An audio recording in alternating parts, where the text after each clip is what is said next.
Good evening. It's the 9th of April, the first day of the week, and this is the big story. I'm Yvonne Okwara Matole. Tonight, we focus our lenses on the divided elections body yet again.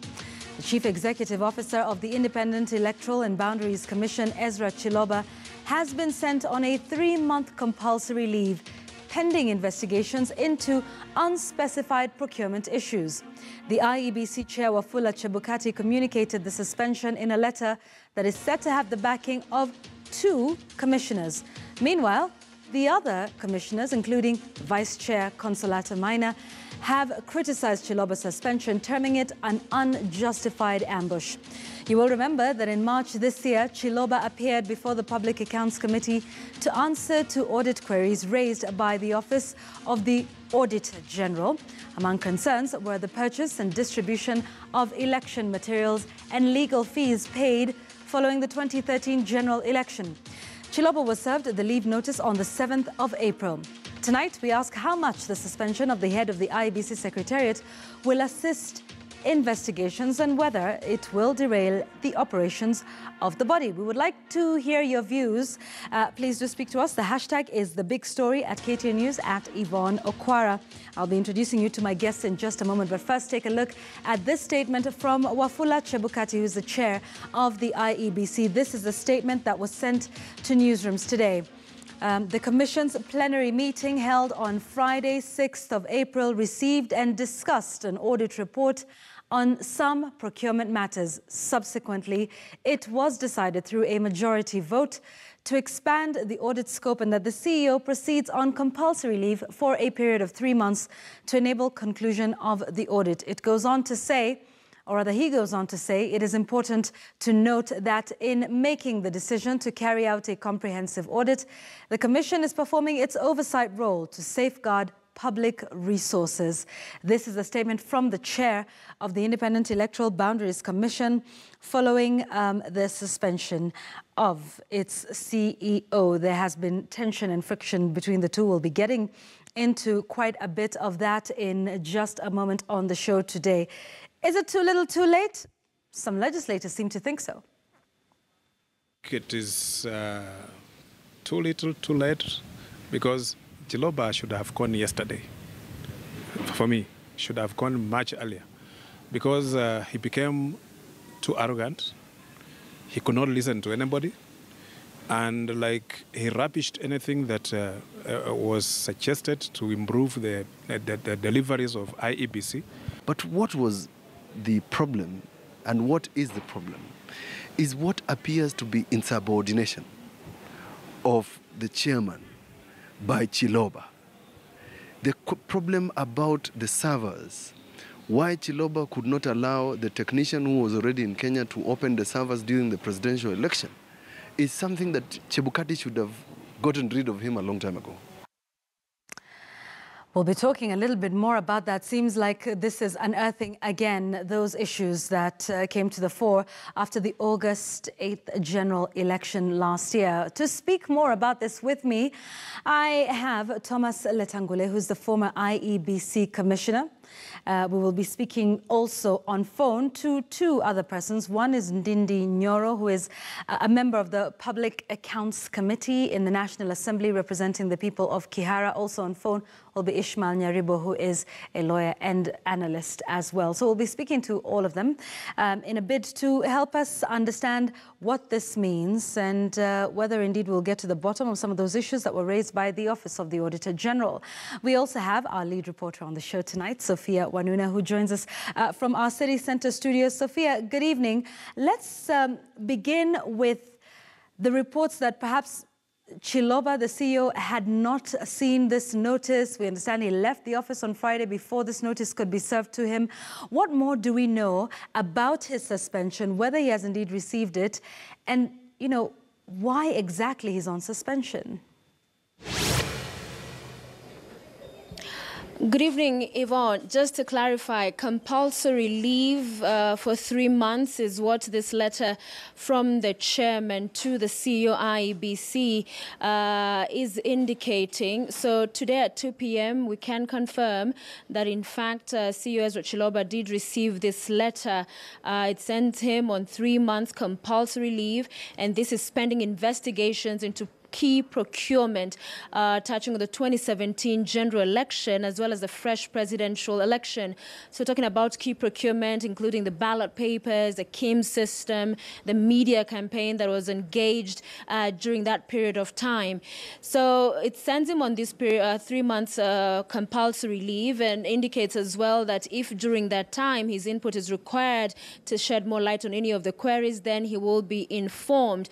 But let's backtrack to the lead-up of this, because what we understand happened, Yvonne, is that on April the 6th, a plenary session was held. The commissioners of the IEBC, as well as the CEO, who's the head of the secretariat, present was the chair, Chebukati, vice chair, Minor, commissioners Kurgat, Bolu, Gulie as well. So a total of 5, of course, and the CEO 6. However, one of the commissioners, Mwachanya, was traveling, was out of the country and was not present. And during this meeting, we hear that an audit, an internal audit rather, that was conducted, was then presented and introduced by the chair. So first, the concerns around this audit report being presented and brought up in this session, as it was not part of the agenda.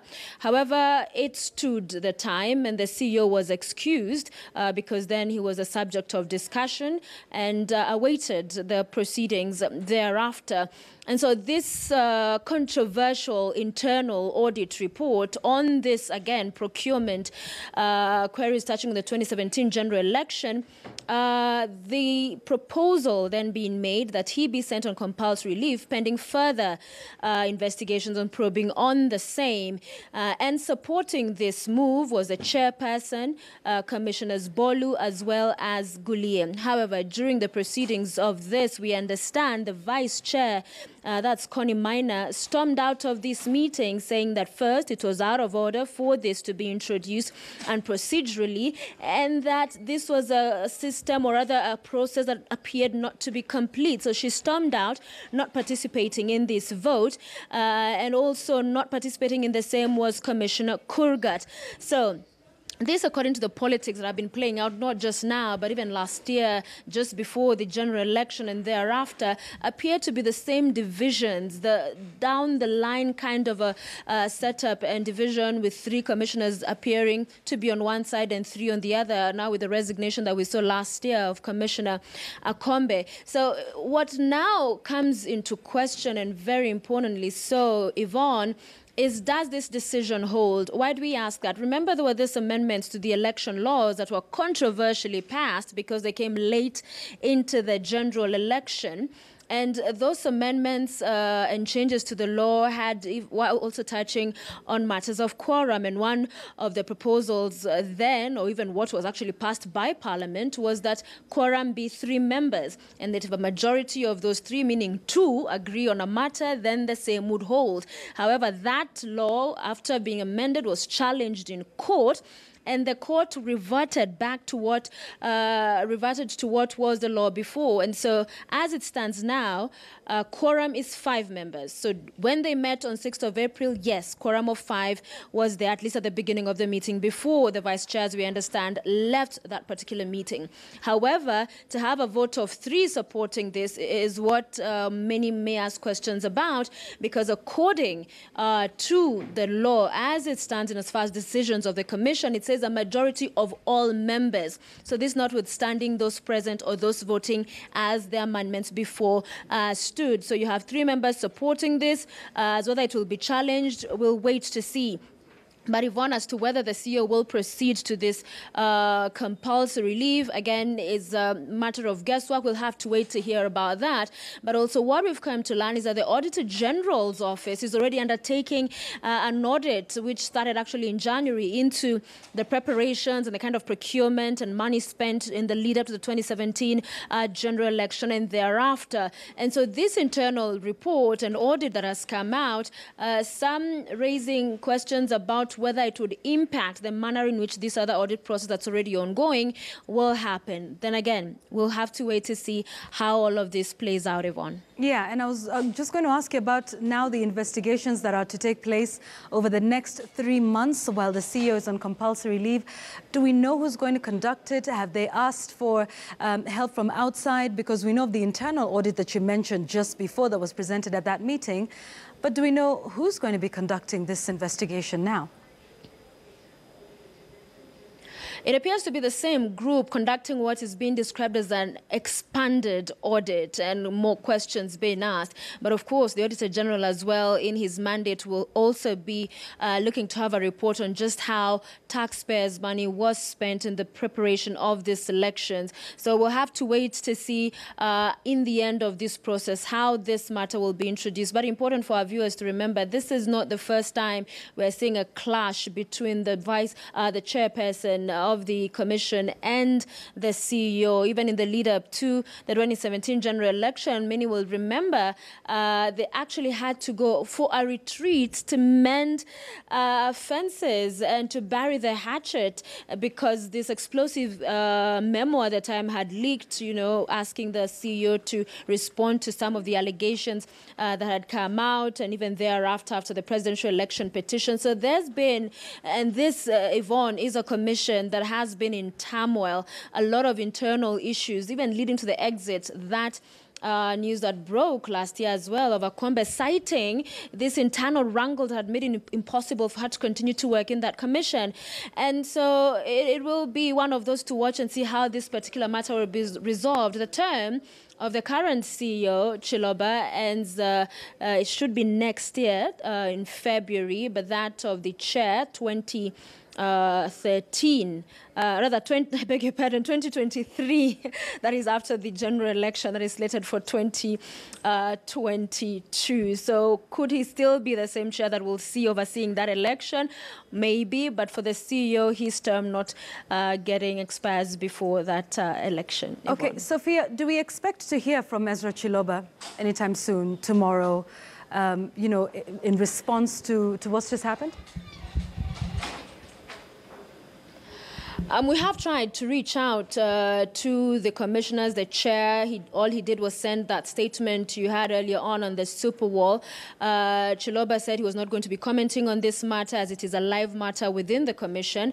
However, I also managed to speak to the vice chair, that's Connie Minor, and she says she's not aware of this letter sending Chiloba on compulsory leave because that letter was not copied to the other commissioners. And remember, now that the chair is actually out of the country, is in Abuja for a keynote speech. She's currently acting as chair. So also that's another issue to consider because as acting chair, she says she's not aware of this letter supposedly sending Chiloba on leave because they were not copied. So it's not a decision she is well versed with. And what we understand, in fact, in that letter is just signed from the chair of the commission to the CEO. So as to whether we'll hear from the CEO anytime soon, unlikely. Okay, thanks. And thanks for reminding us about, all those divisions that reared their head last year. And it seems like we're back there again, despite the retreat to Naivasha. We understand, Sophia, you will remember there was Dr. Wale Akinyemi who tried to bring them together, and they came out and said all was well. Looks like all is not well with the commissioners with respect to this issue. Sophia Wanuna, our lead reporter on the show, thank you very much for that. So Sophia has been talking about some of those issues with respect to some audit queries. I want to run you through them now before we get into our conversation, so you can just take a look at some of the concerns that have been raised by the Office of the Auditor General. And we'll start with some of those in the Auditor General's report of 2015-2016. And some of the issues that have been raised there include the legal fees totaling 1 billion shillings. And these were as at June 30th, 2013. And then there's also here's the thing that is important to note. A sample test of 68 advocates that the Commission instructed to represent them reveals that they have been paid 2.1 billion shillings as part of the pending bills. So there's a couple of discrepancies there. Also taking a look at 17.7 million that was paid to 5 law firms that were single-sourced. If you take a look at other issues like the varied rates for the BVR system, paid 93.3 million shillings instead of 31.7 million for BVR kits, vendor support and maintenance. And then there's also the question of 328 million shillings that was paid to 30 law firms without lawful contracts. This is according to the Office of the Auditor General. And then you take a look at that other one. I mean, this is hundreds of millions of shillings that is in question. If you even take a look at some audit issues from the financial year 2014-2015, it was with respect to the supply, delivery and installation of the electronic voter identification devices. And this was the commissioning of 30,000 of those EVID kits at a total cost of 1.6 billion shillings. Auditor General says they were irregularly changed, resulting in the change of prices and the value of goods. And then there's quite a bit when you take a look at, for example, the Auditor General saying the IEBC regularly made excess payments to a company for transportation of election materials, totaling 46.5 million. There's the transfer of those kits to Burundi, contrary to Section 26 of the IEBC Act. That came up when Ezra Chiloba was before the Public Accounts Committee was a few weeks ago, actually. So these are just some of those issues that have come up. There are quite a number, but we'll continue to discuss them as we carry on with our show tonight. So that perhaps gives you an idea of just where we are with this. We will talk about the Public Finance Management Act a little later on in the program, but I'd like to speak to my guest tonight, and that is former IEBC Commissioner Thomas Letangule. Good evening, sir. Thank you for making the time for us on The Big Story tonight. I'd just like to begin with your reaction tonight with respect to this suspension, not all commissioners being on board. You've been on the inside of this commission. How do you feel about this situation that pertains now? Thank you, Yvonne, once again for inviting me for this show. I think, as Sophia has pointed out, it's really unfortunate whatever is happening now at the IEBC. It's really bad for the commission to be seen or to be fighting at this particular time. They have a lot in their plate. For example, they are supposed to do the post-election evaluation. That is a report which is required in Parliament immediately after an election. So they are supposed to be busy preparing that report. And again, I think there will be 2 reports. First, on the annual election of the August and the repeat election of 26th of October.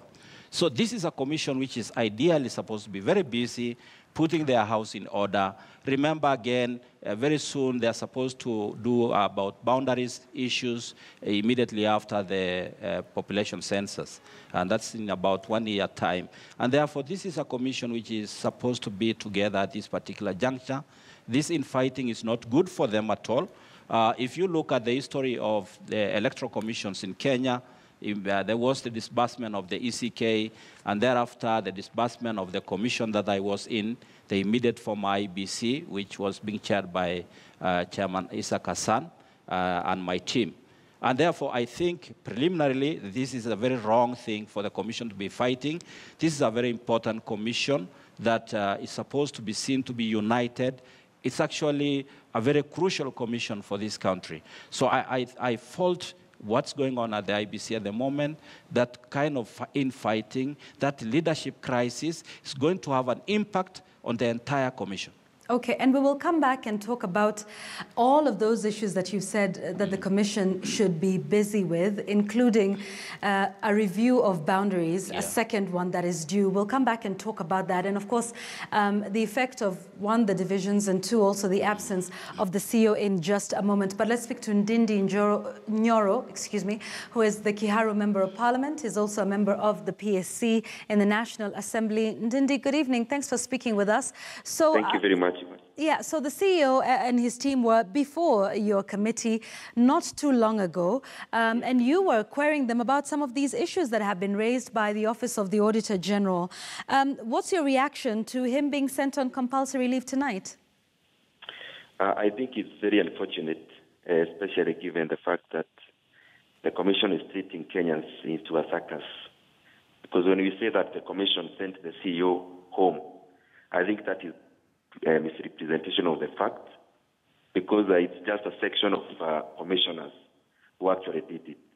And I think the Commission is a very important body in this country, and for them to come out as a divided unit or divided units within the Commission, I think it's very unfortunate.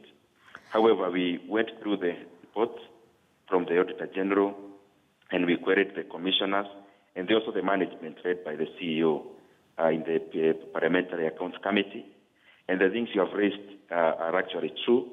Some of the things we went through were very outrageous, especially the one, for example, for transport, where we saw some contractors being paid extra bills, which were not within the contract. But even more shocking was the amount that we are being paid to these contractors. Because even you cannot even imagine a lorry being paid 400,000 in one day for transporting electoral materials. We were actually querying them whether they were actually true. They are paying lorries or helicopters, because the bills were very outrageous insofar as even common sense is concerned. Okay, and do you think then that the CEO should have been sent on compulsory leave or not? I know you've talked about the fact that it wasn't a unanimous decision amongst the commissioners, but do you think that tonight the CEO of the IEBC should be on compulsory leave? Do you think he's the only one that should be on compulsory leave? First of all, I don't think Chiloba should be on compulsory leave, because as far as I know, most of the issues that we actually raised even in our proceedings in PAC were actually issues that happened even before Chiloba became CEO. Therefore, he should not be made to carry somebody else's cross. As we know very well, the former CEO of IEBC is actually in court together with other officials in regards to the issues that we were raising in PAC. And therefore, I believe Chiloba going home is more of an issue of infighting between the chair and himself, and of course the chair having his cabal of people who are supporting him. And I want to say, generally speaking, IEBC did an exemplary work during the recently concluded elections. But of course they have some other issues within the commission, mostly logistical issues and accounting issues that needs to be resolved. Therefore, I believe Chiloba should not be made to carry even the sins or the cross for other peoples, including the commissioners. Because as you know very well, the buck stops with the chair of the IEBC. And therefore, for him to purport that he will make the CEO carry the entire load for them, I think it's not fair. And also believing on the fact that most of the issues we actually raised happened even prior to Chiloba becoming the CEO of IEBC. Okay. But basically speaking, as a country, concluding that point, I think one of the issues bedeviling our institutions is corruption, total siphoning of public resources. Because as I have even explained the matter of transport, there were other issues to do with printing, there were other issues to do with the BVR kits, BVRs that were actually never used. Therefore, the Kenyan taxpayer never actually realized the value for money. Therefore, I think we need to be more proactive. IEBC needs to be more proactive and run away from this cycle of always having new management in IEBC every time you are having a major undertaking like the one we are just about to have in regards to boundaries, and even as we forecast to 2022. Okay, so who should the buck stop with respect to a number of these issues that you have raised? Who should go home? The buck stops with the chair of IEBC, because as you know, these are not board members, for example, of a parastatal. We are talking about commissioners, people who draw lots of salaries and big, huge packs from the public purse. and therefore they cannot be seen to only enjoy the privileges that comes with being commissioners, but when it comes to responsibility, they are the ones and the first ones to run away. The buck stops with the chair, and it's high time that he unites his team so that even when they come to the public, even when doing such a thing like they did, they need to be seen as united, because clearly what they have demonstrated to the Kenyan people is that they are playing politics instead of managing politics within the country. But you just said that Chiloba, a lot of these things happened before Chiloba's tenure. Certainly, Chiloba, in fact, was there before the current commissioners. But you think Chiloba should not be held responsible for these things that happened before his time, but these things, likewise, also did not happen during the current commissioner's time in office. What I'm just saying is that the issues especially I perused myself and raised during the PAC proceedings happened before Ezra Chiloba became CEO. But I'm not trying to say that he should be let off the hook on issues that he should take responsibility. All I'm saying is that it was too hasty, and the fact that it came out like it is just a section of the commissioners who actually sent him packing raises more questions than answers. If we saw a united front on the side of the commissioners, probably the debate would be different. But everyone should carry their cross, but it should not be seen like the Ezra Chiloba should be sacrificed on the behest of all the others who were involved. Okay, all right. That is understood. I would like you to stay with me on the line because we want to take a small commercial break. But when we come back, Ndindi, I'd also like you to weigh in on the very, delicate matter that is before the IEBC, and that is the review of boundaries, which tends to be a very emotional affair in this country. So we'll talk about that and these important tasks that are before the Commission, and whether you think the divisions will affect these functions in the coming weeks and months. Also, when we come back from the break, we'll be hearing from Ishmael Nyaribo, and we'll continue to hear from Thomas Letangule as well. This is The Big Story. We look forward to your feedback. Remember, that's the hashtag. We'll be right back.